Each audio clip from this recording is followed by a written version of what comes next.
మీ దగ్గర ఒక 80 లక్షలు పెట్టి ఇల్లుని తీసుకోవడానికి పైసలు ఉన్నా గానీ మీరు మొత్తం 80 లక్షలు పెట్టి ఇల్లుని అస్సలు తీసుకోకండి. ఒక 50 లక్షలు లోన్ ఖచ్చితంగా తీసుకోండి. ఎందుకో ఈ వీడియోలో క్లియర్‌గా చెప్తా. మొత్తం ఎండ్ వరకు చూడండి. దీన్ని మర్చిపోకుండా ఉండడం కోసం ముందుగానే సేవ్ చేసుకోండి. చాలా యూజ్ అవుతది. కోట్ల రూపాయలు ఉన్నవాళ్ళు కూడా లోన్‌ని తీసుకొని ఇంకా కోట్లు సంపాదిస్తారు. దీన్ని మనం ఈ వీడియోలో క్లియర్‌గా అర్థం చేసుకుందాం.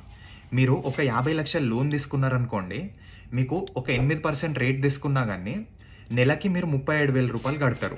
దీన్ని 30 సంవత్సరాలు కడుతున్నారనుకుందాం. అయితే అదే 50 లక్షల్ని మీ దగ్గర ఆల్రెడీ ఎక్స్ట్రా ఉన్నాయి.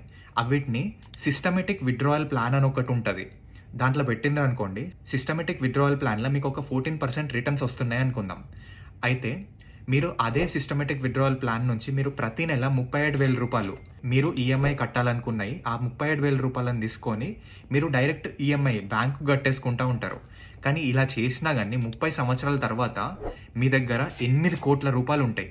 అంటే మీరు ఈ 50 లక్షలని బ్యాంకుకు కట్టుంటే మొత్తం మీ దగ్గర ఇల్లు ఉంటుండే. ఇప్పుడు కూడా మీ దగ్గర ఇల్లున్నది. కాకపోతే మీకు 30 సంవత్సరాల తర్వాత ఇంకా ఎక్స్ట్రా 8 కోట్లు ఉంటాయి. దీన్ని సిస్టమేటిక్ విత్డ్రాయల్ ప్లాన్ అని అంటారు. దీన్ని ఖచ్చితంగా మీరు అర్థం చేసుకోవాలా. దీని గురించి మీకు ఇంకా వీడియోస్ కావాలి అనుకుంటే కింద కమెంట్స్లో SWP అని కమెంట్ చేయండి.